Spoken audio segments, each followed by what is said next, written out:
pessoal, vamos falar sobre as notícias que rondaram essa terça-feira, bastante agitada. A primeira delas seria em relação ao petróleo. A gente teve no domingo passado agora uma reunião entre as principais potências petroleiras, Estados Unidos, Rússia, Arábia Saudita, México, Noruega, para decidir os futuros do petróleo. Bom, na reunião do domingo, do final da tarde do domingo, ficou decidido que cada país ali ia ceder um pouco no sentido de diminuir o ritmo da produção de petróleo dos próximos dias e um pouco dos próximos meses. Então cada país ali cedeu um pouco. Estados Unidos foi um pouco mais relutante, o México principalmente. Os Estados Unidos estava fazendo meio que uma condição de intermediador, mas também não queria ceder muito. E o México estava ali no impasse de querer reduzir apenas 100 mil barris de petróleo por dia, e havia uma necessidade maior do que essa. Bom, no fim das contas chegaram a um acordo. Inicialmente a repercussão no mercado foi bastante agitada, porém depois que as bolsas começaram a abrir, verificaram que os cenários estavam mudando. O que ocorreu de fato? A gente esperava que a Petrobras fosse subir bastante e que pares como o SDCAD fossem engatar movimentos aí de queda, que aí com a subida do CAD e o dólar se desvalorizando um pouco em relação a ele, e qualquer outra moeda em relação ao CAD fosse ter aí desvalorização. Porém, não foi isso que aconteceu. Então, teve uma razão. A razão principal foi que os preços do petróleo continuaram baixos.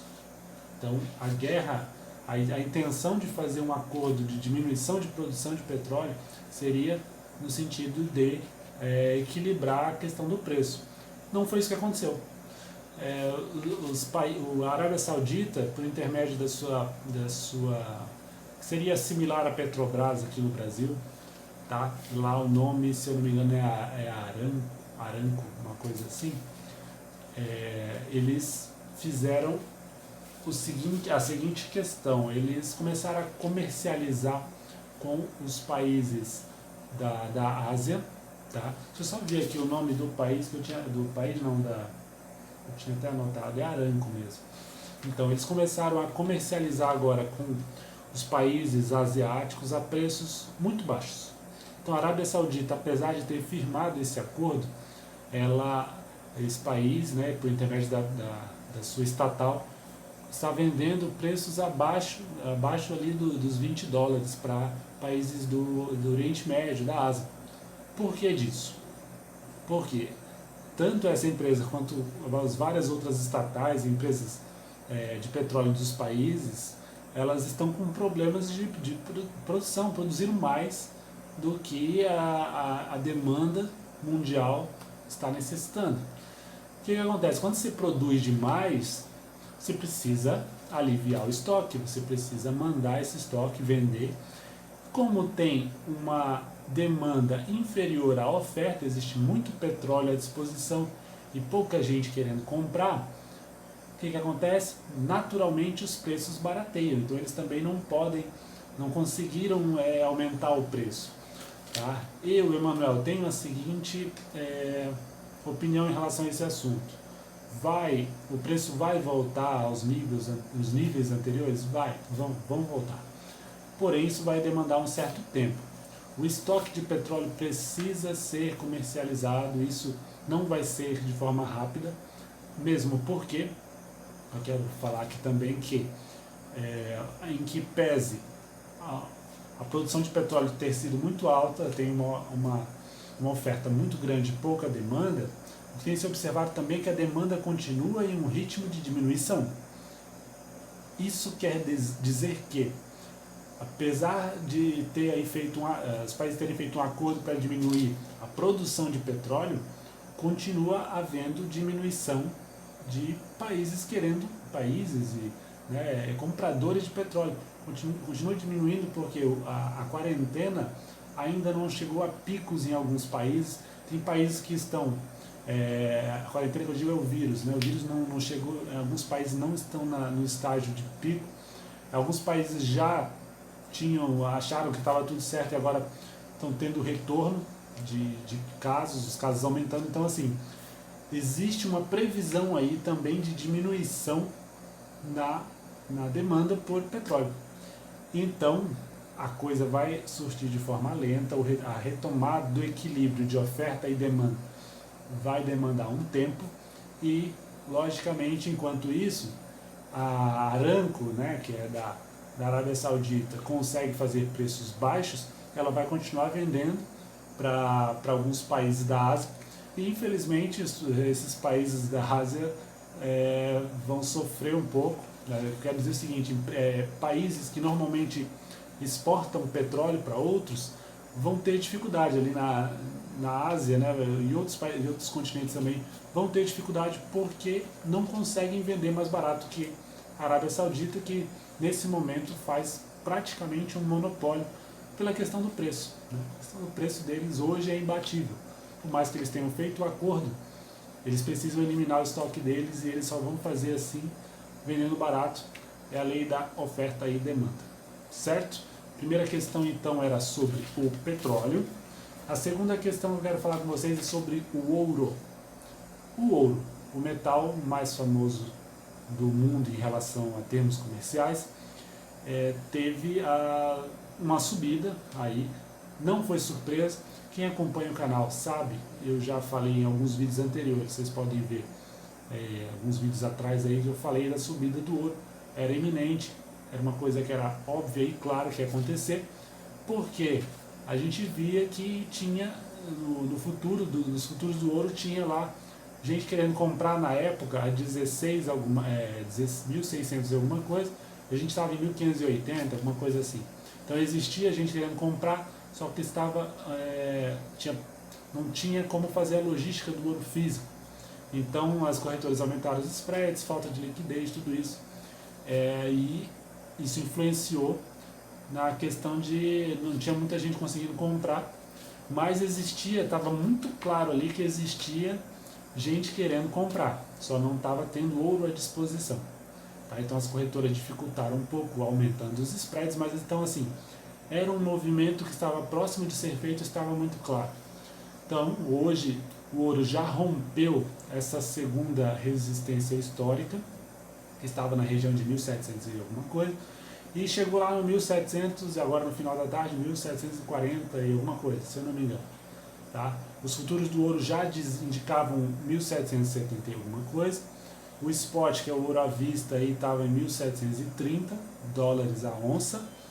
E o movimento parece, para quem acha que vai interromper aí, posso adiantar que provavelmente ele até interrompa por um prazo, por um tempo, para fazer uma retração natural. Porém, quanto mais próximo fica da resistência histórica, que é 1.900 e alguma coisa, mais alcançável o mercado vê essa posição. Então, assim, do 1.770, 150 para os 1.900 já não está mais tão longe. Então, isso fica uma região importante. Claro, se o ouro chegar nessas condições, aí sim temos uma barreira fortíssima.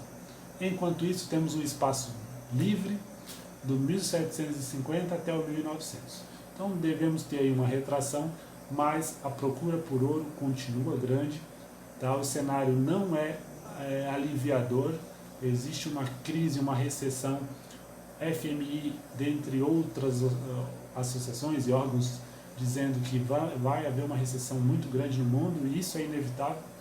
Instituições bancárias estão começando algumas a ter problemas, varejo terrível, turismo vai ter modificações na forma de fazer turismo sem dúvida, questões de padrões de higiene, todo mundo vai mudar alguma coisa na cabeça, então vai haver uma modificação na forma de viver e naturalmente algumas empresas que estavam acostumadas com algumas situações já não vão ter mais as situações e vão passar por dificuldades, certo? Então é um momento de inovar.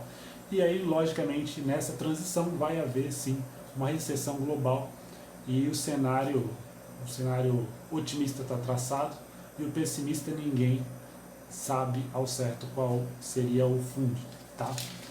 Beleza? Então, ouro já falei, petróleo já falei.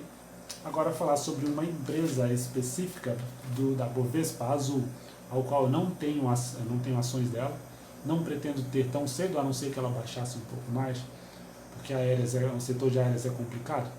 Mas vamos falar sobre a Azul, tá? A Azul esclareceu hoje ou ontem, não vi certinho ali a data, que um dos seus acionistas principais, ele nesse período da crise se desfez de uma grande parte das suas posições.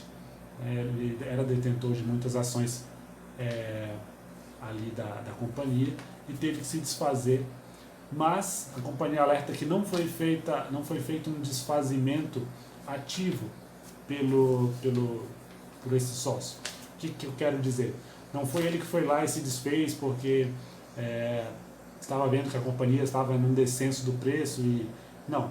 Pelo que a companhia Azul alega, essas ações dele foram vendidas de forma automática. Ah, Emanuel, mas como isso é possível? Bom, ele contraiu dívidas, certo? Empréstimos, e colocou como cláusulas garantidoras dessa dívida, dessa dívida que ele fez, exatamente as ações que ele tinha na Gol.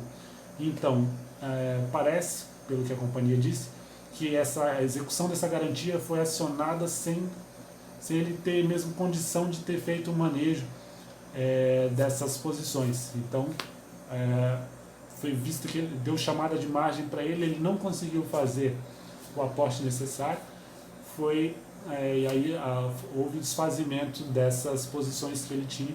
Foi um percentual bastante grande. Eu vi num site que teria sido em torno de 80% das ações PN que ele tem. Então, ele tinha, né? Então foi bastante coisa e influenciou logicamente na queda da Azul. E agora o preço já está começando a subir de novo, mas eles explicaram aí o porquê que o sócio, deixa eu ver se tem o nome dele aqui, um nome bem diferente. Deixa eu ver se eu anotei. Não anotei. Mas é um nome bem diferente. Se eu não me engano, ele é um dos fundadores. É um acionista majoritário. Tá? Então, esse esclarecimento aí feito por parte dessa companhia. Tá? Com relação às minhas ações, estão de vento em polpa. Eu estou falando de ações, tá? da Bovespa. Tenho hoje 26 ações que eu comprei nesse meio tempo aí. Algumas estão indo muito bem. Petrobras, Cogna, deixa eu ver o que mais, Via Varejo, tem muitas ações indo muito bem. E meu rebaixamento nesse momento é abaixo até de pessoas aí com bastante nome. 5% é meu rebaixamento, 6% nesse momento é meu rebaixamento da carteira, tá? Que estou no negativo. Provavelmente quando a Bovespa chegar ali nos 90 mil pontos, eu já devo estar no 0 a 0 e aí daí para frente é só alegria, tá? Então, o vídeo de hoje era para fazer esses esclarecimentos com relação a essas notícias do mercado e assim que tivermos mais notícias, eu venho e trago para vocês, beleza? Valeu, forte abraço!